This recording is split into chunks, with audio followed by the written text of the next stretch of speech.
Hello students, welcome back to the chemistry class. So students, let us proceed with our new topic, that is measurement of standard electrode potential. Standard electrode potential of any electrode cannot be determined directly due to following reasons. First, any half cells, whether oxidation half cell or reduction half cell, will not work on its own. Also, the electron accepting or electron releasing tendency of an electrode is the relating tendency, not absolute tendency. So, to measure electrode tendency, we need a reference electrode. The most common reference electrode is standard hydrogen electrode.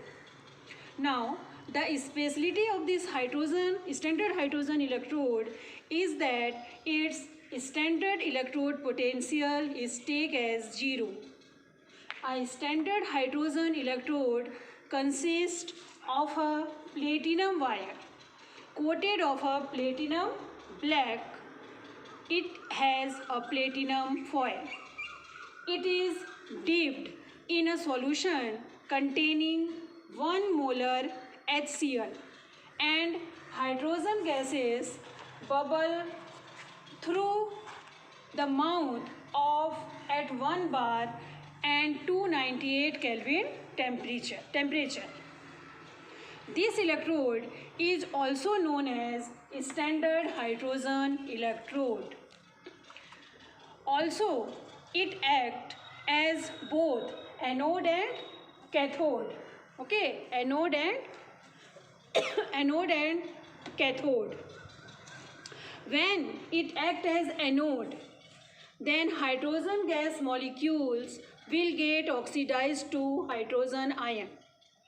So let's see, at anode, hydrogen molecule will lose electron.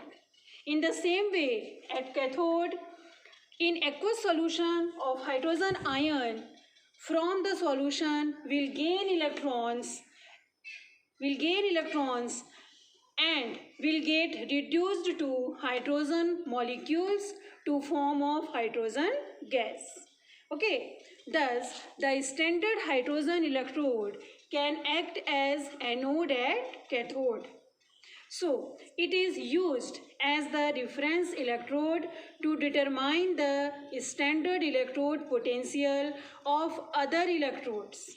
Now, let us see some examples of determination of standard electrode potential of some of the electrodes. Suppose you want to determine the standard electrode potential of zinc electrode. Chal. Measurement of standard electrode potential of zinc electrode. For this, we set up an electrochemical cell. A zinc rod dipped in 1 molar zinc sulfate solution and the standard hydrogen electrode take an as other half cell. Here, the reading of voltmeter is found to be 0.76 volt, and also the current flows from standard hydrogen electrode to zinc rod. It means the electron is flowing from zinc electrode to hydrogen electrode. So we can say that here zinc electrode is acting as anode and hydrogen electrode is acting as cathode. Now, by using formula that standard electrode potential is equal to standard electrode potential of cathode minus standard electrode potential of anode, we can write here that standard electrode potential is equal to standard electrode potential of hydrogen electrode minus standard electrode potential of zinc electrode. So here the reading of voltmeter is 0.76 volt and standard electrode potential of hydrogen is 0. So we see here The standard electrode potential of zinc electrode is found to be minus 0.76 volt. In this way, we can determine the standard electrode potential of any electrode by connecting it with standard hydrogen electrode and setting up an electrochemical cell. When different electrode potential in different electrodes are arranged in the order of standard electrode potential, we will get a series. This series known as the electrochemical series. In this series, the electrodes having higher electrode potential are kept on the top and which are having lower value of standard electrode potential are kept at bottom. Remember, greater the value of standard reduction potential, more is the tendency to get reduced, or we can say they act as very strong oxidizing agent. Till now, we were calculating electrode potential and EMF of any cell in standard state. That is 1 molar concentration and 298 Kelvin temperature.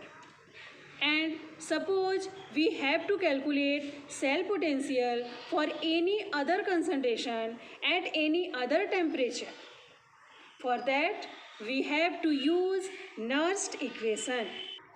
So here, let us see Nernst equation. Suppose we have a general reaction Mn plus Ne minus arrow M. Mn plus ion gains n moles of electron to form solid M. For this reaction, electrode potential E Mn plus by M equals to standard electrode potential E naught Mn plus by M minus 2.303 RT upon NF log 1 upon concentration of metal ion. This is the Nernst equation. Here E Mn plus oblique M, this is the electrode potential of the electrode for given condition, and E naught Mn plus by M, this is the standard electrode potential which can be determined from electrochemical series. Here R is gas constant, T is temperature, okay, N is number of moles of electron, and F is Faraday's constant. Here Faraday's constant is actually the charge present over 1 mole of electron. Its value is equal to 96,477 coulomb, which can be written as 96,500 coulomb. Suppose the reaction is occurring at 298 Kelvin temperature, then by putting the value of T, R and F, we can modify the formula for 298 Kelvin temperature, that is this. Electrode potential E Mn plus by M will be equal to standard electrode potential E naught Mn plus by M minus 0.059 upon N log 1 upon concentration of metal ion. So, by using this formula, we can calculate the electrode potential for any electrode at 298 Kelvin temperature and the above equation for any temperature, right? Now, let us see some examples where we calculate the standard electrode potential of an electrode for any other concentration. So, here is the question. Calculate the electrode potential of following half cell at 298 Kelvin. Silver ion gains electron and getting reduced to silver atom. and their concentration is 0.1 mole, and given standard electrode potential of silver ion, that is 0.80 volt. So we can easily calculate here by using Nernst equation that electrode potential of silver ion is equal to standard electrode potential of silver ion minus 0.059 upon n log 1 upon concentration of silver ion. Here the standard electrode potential of silver is given 0.80 and n is 1 because in this reaction only one electron is involved, right? And concentration of silver, that is 0.1 mole. So we can write this. Okay, we know log 1 upon 0.1, okay, 1 upon 0.1 is equal to log 10. So we can write this, okay. Also we know log 10 value is 1. So we will write this. That will be equal to, when we solving this, we will get 0.741 volt. So students, this topic is completed here. In our next video, we will discuss about how Nernst equation can be used to determine the cell potential of a cell for different concentration at different temperature. Okay, see you in our next video. Thank you. Bye bye.